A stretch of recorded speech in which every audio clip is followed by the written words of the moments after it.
porque o secretário Jean Gorenstein saiu de uma reunião com o governador para atender os ouvintes da Rádio Bandeirantes aqui. Ótimo. A gente comenta na sequência aí esse assunto que você vai trazer. Secretário Jean, obrigado por nos atender aqui na Rádio Bandeirantes mais uma vez. Claro que a primeira pergunta é sobre a ocupação de leitos aqui em São Paulo, né? Nós temos uma situação crítica, uma situação preocupante. Quais são os dados atualizados que o senhor tem a respeito da ocupação de UTIs no estado? Muito bom dia. Bom dia, Pedro. Nós temos hoje a taxa de ocupação no estado de São Paulo, ele se encontra em 82%, enquanto que na Grande São Paulo, e o município de São Paulo está inserido, 82,8% de ocupação. Lembrando que no estado hoje nós temos 8.972 pacientes internados nas UTIs. E se nós formos olhar lá para 22 de fevereiro, nós tínhamos 6.410 casos. Portanto, nós temos mais 2.500 pacientes que foram aportados nessas 2 últimas semanas nas UTIs, o que daria uma média de 130 pacientes admitidos por dia nas unidades de internação, como a UTI especificamente. Portanto, uma velocidade de instalação da doença com uma amplitude de número de casos muito grande, que faz com que nós tenhamos que ter não só as ações que já estão sendo tomadas, mas uma atenção especial, especialmente por parte da nossa população. Secretário, quando o senhor fala além das medidas que já estão sendo tomadas, e muito se comenta a respeito da possibilidade de que medidas mais duras sejam implementadas no estado de São Paulo. O senhor, como secretário de Saúde, acha que medidas mais duras se fazem necessárias nesse momento? Pois é, nós temos que entender que o Plano São Paulo, ele segue exatamente todos os parâmetros que garantem a possibilidade, olha o termo que eu estou usando, a possibilidade de nós continuarmos dando assistência à população. Dessa maneira, são esses índices de internação, de óbitos, e que vão fazer com que medidas mais enérgicas possam e devam ser instituídas em cada uma das regiões. Nós estamos em plena fase vermelha e se nós formos analisar tanto o município de São Paulo, a Grande São Paulo, nós temos uma taxa de isolamento social de 43%. Isso é muito baixo.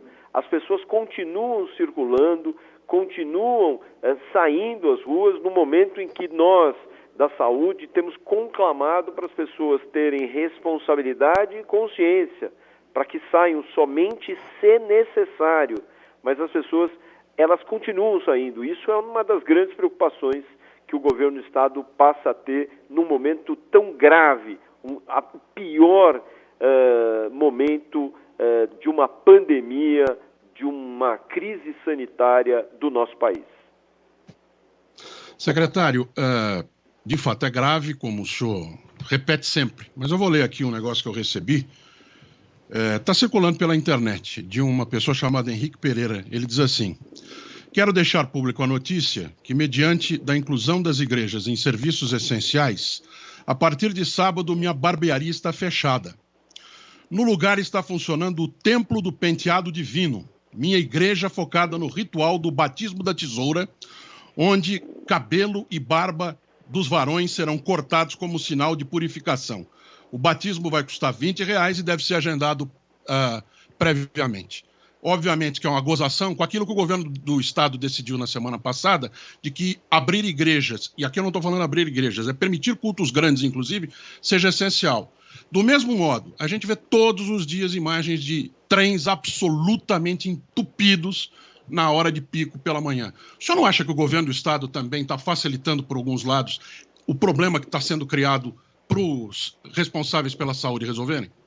Nós estamos, ao longo do dia de hoje, inclusive, e nas próximas horas estaremos definindo estratégias de maior restrição, inclusive para alguns setores que haviam sido enumerados em outros questionamentos e que precisam ser realmente conversados para que, dessa maneira, nós possamos entender que todos os setores, nesse momento, devam ser comunicados de medidas restritivas, o que não obrigatoriamente significa o término da sua assistência ou da continuidade do seu serviço, mas restrições que possam ser colocadas e postuladas no sentido de garantir que toda a nossa população tenha segurança. E não só a segurança de não ficarem doentes, mas também a segurança do nosso sistema de saúde não entrar numa coisa que nós não gostaríamos de usar a expressão, mas temos que usar, no risco do colapso. Secretário, qual é o setor que está mais levando pessoas às ruas? O governo tem esse levantamento para tentar alguma medida que possa restringir aí o acesso de pessoas nas ruas em São Paulo? Nós entendemos que o Plano São Paulo, especialmente na fase vermelha, já promoveu restrições de horários e serviços, permitindo assim com que as pessoas estejam diminuindo a sua circulação e com elas a circulação do próprio vírus. Então não é um setor específico, mas são setores que quando eles se congraçam, se acumulam, seja no transporte público, sejam nas ruas, eles acabam impactando a possibilidade de uma circulação maior de vírus e com ele um maior número de pessoas adoentadas que procuram os nossos sistemas de saúde.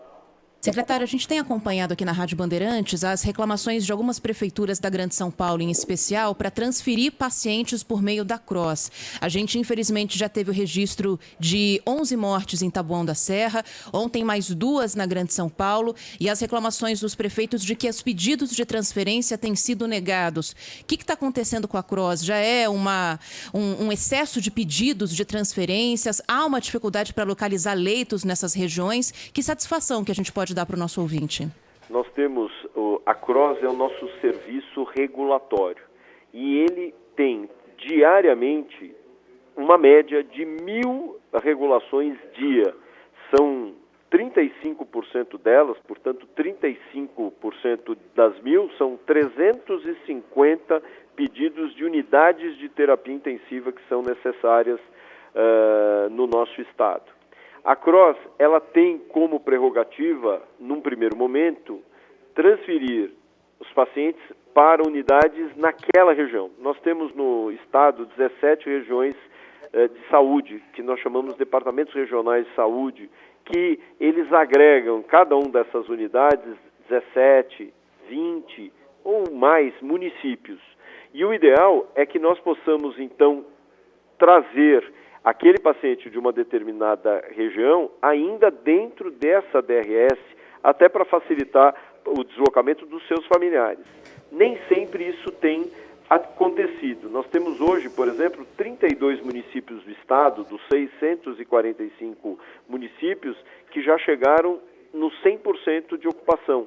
E naquelas áreas, especialmente daquelas regiões, existe uma dificuldade muitas vezes pontual de acolher esses leitos. Então nós transferimos para outras DRS, para outras regiões.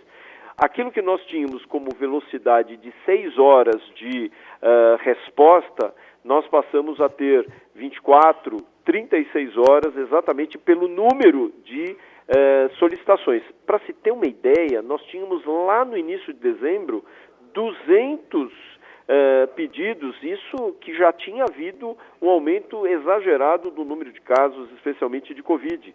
Como eu disse, hoje nós temos 1.000, são 500% a mais de solicitações, o que faz com que nós tenhamos essa dificuldade na celeridade. Mas então está faltando vaga, a gente pode falar isso, secretário? Em algumas regiões os pedidos estão sendo negados por esse motivo?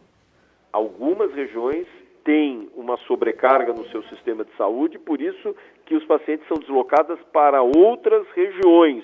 Nenhum paciente está, até o momento, deixando de ser acolhido. É importante nós lembrarmos que, mesmo esses pacientes que aguardam as transferências para as unidades de terapia intensiva, são pacientes, por exemplo, no caso desses pacientes do município de Taboão da Serra, que, na sua grande maioria, estavam recebendo ventilação mecânica, ou seja, estavam entubados, com respiradores que haviam sido ofertados pelo governo do estado de São Paulo, estavam recebendo adequadamente os protocolos de assistência com antibiótico, corticoide, prevenção, as profilaxias para as tromboses com o uso das heparinas, ou seja, estavam adequadamente assistidos. Porque a sensação, e eu vou dividir com vocês, foi a minha sensação inicial quando eu recebi as mensagens do falecimento, infelizmente, desses pacientes, a minha primeira preocupação era na assistência e, num segundo momento, na qualidade de assistência. Eu poderia dar uma assistência, mas não qualificada. E nós tivemos todos os registros da CROSS, tudo aquilo que veio sendo solicitado pelo hospital, pela unidade, para a nossa central regulatória, pedir para que avaliasse essas solicitações e prontuários e, felizmente, esses pacientes estavam adequadamente assistidos. Portanto, diferente do que nós vimos em outros estados, que, infelizmente, as pessoas elas deixavam de ser assistidas e morriam de uma forma agônica, uma tragédia para a equipe médica, enfermagem e também tanto para o paciente quanto principalmente para os familiares. Secretário, eu vou insistir nessa questão do poder público em geral, jogando na mão dos responsáveis pela saúde para tentar resolver a questão. O senhor tem alguma ilusão de que as pessoas vão deixar de sair de casa, mesmo se hoje, ao 12h45, o Estado de São Paulo decretar fase roxa, fase amarela com azul, fase preta com vermelho, fase bandeira quadriculada, se não houver auxílio emergencial? Auxílio emergencial que parou de ser pago pelo governo federal em 1º de janeiro, e está em discussão até agora, e os nossos parlamentares estão, suando, ficaram até de madrugada e vão voltar agora de manhã para não decidir quanto é que é o valor. E no governo do estado a mesma coisa com a Assembleia Legislativa, e em várias câmaras municipais. Qual é a ilusão que os governantes têm, por favor, de que as pessoas vão ficar em casa tendo que pensar em como eles vão colocar comida na mesa, secretário? Eduardo, você falou de uma forma muito correta e eu na semana passada já havia dito isso. Nós precisamos dar proteção social às pessoas. E o pior, nós temos um trabalho muito bonito que é feito pelo governo do estado de São Paulo, que é o Fundo do Alimento Solidário, através do Fundo Social, que é presidido pela primeira-dama Bia Dória, e que nós temos o fomento de cestas básicas, mas nós tínhamos auxílio emergencial. Nós vivemos num país que, na sua grande maioria, são trabalhadores informais, que precisam realmente sair para comprar seu pão e leite para os seus filhos.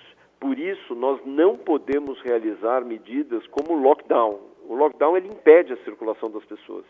E isso seria algo que não seria acatado por uma questão de sobrevivência humana. Até porque um pai, em vendo seu filho numa situação de fome, ele vai para a rua, independente de alguma lei. É por isso que o próprio governo do estado de São Paulo, sob a liderança do governador João Dória, tem essa percepção de que fazer essa restrição da circulação de pessoas não pode acontecer, principalmente num país como esse, que nós não estamos conseguindo dar a devida proteção social. Algumas comunidades têm filas que recebem alimentos diariamente, é a fila da fome, literalmente. Só que existem números restritos de pratos.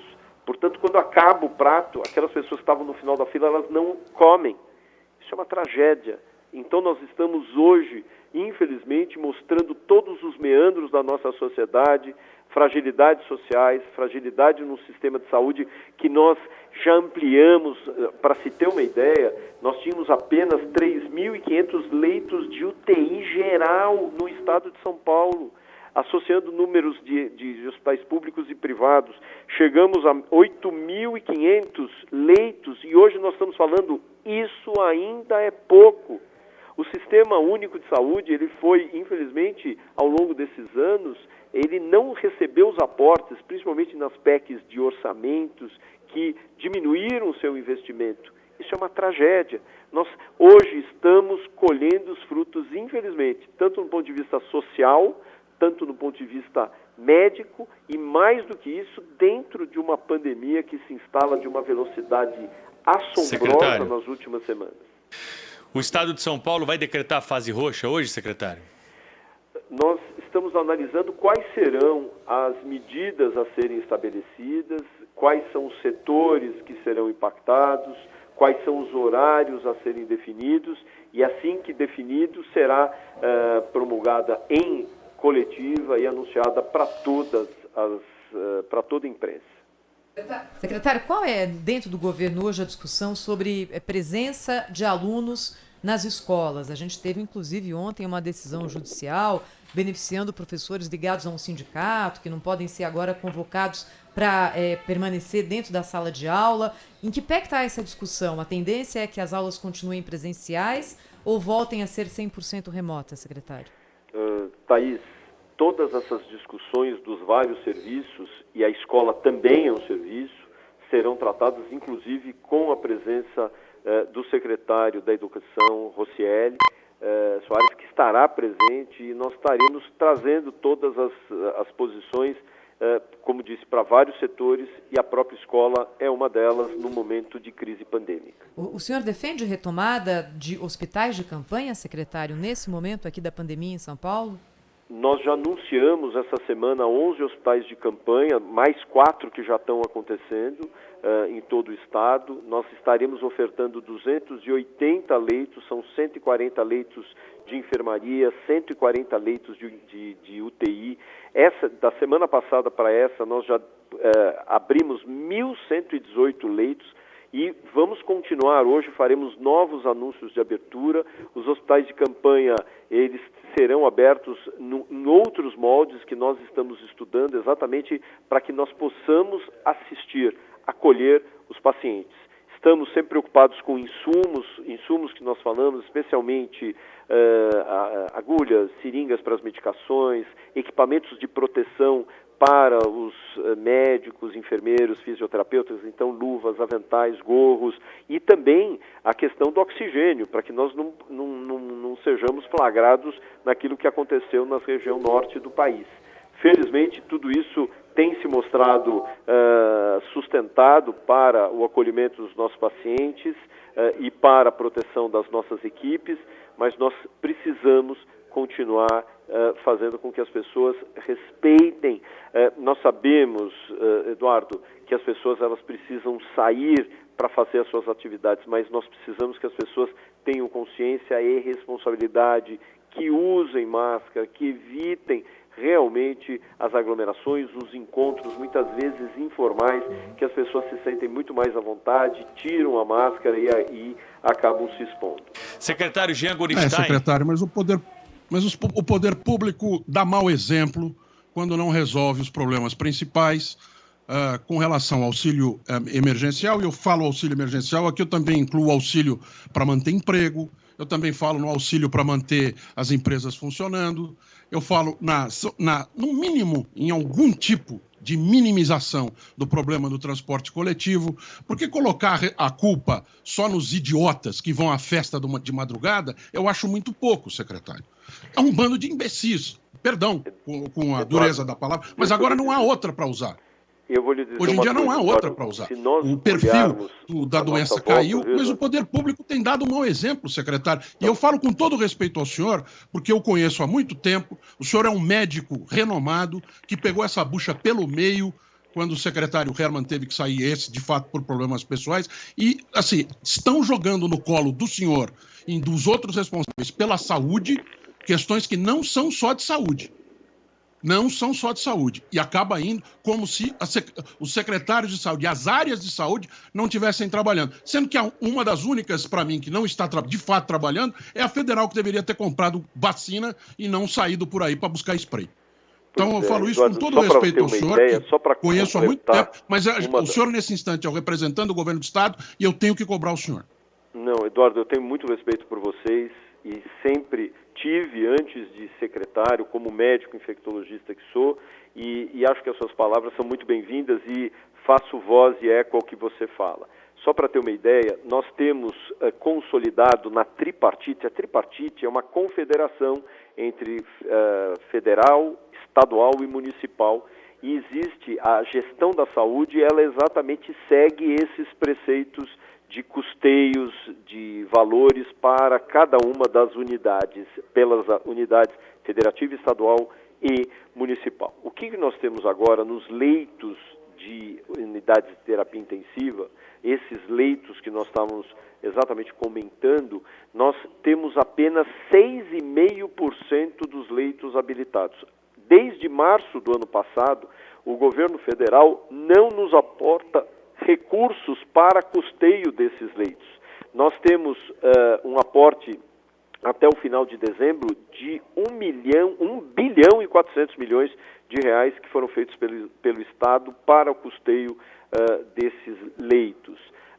E mensalmente o valor de 246 milhões de reais. Nós entramos com o recurso junto com outros estados, Maranhão, Piauí e Bahia, junto ao Supremo Tribunal Federal, com a ministra Rosa Weber, que pediu imediato pagamento daquilo que havia sido em dívida, e até agora nós não tivemos nenhuma informação.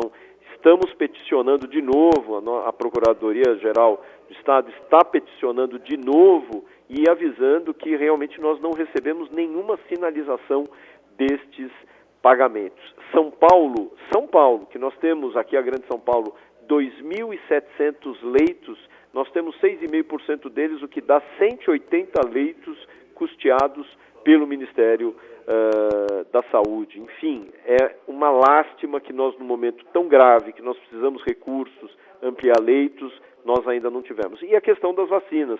Nós precisamos muito mais vacinas. As vacinas permitiriam que nós pudéssemos mudar o curso dessa história de uma forma muito mais rápida, imunizando mais brasileiros do Brasil. E isso vai, infelizmente, demorar também por uma conduta inapta do próprio governo federal. Secretário Jean Gorenstein, obrigado pela entrevista. Até uma próxima.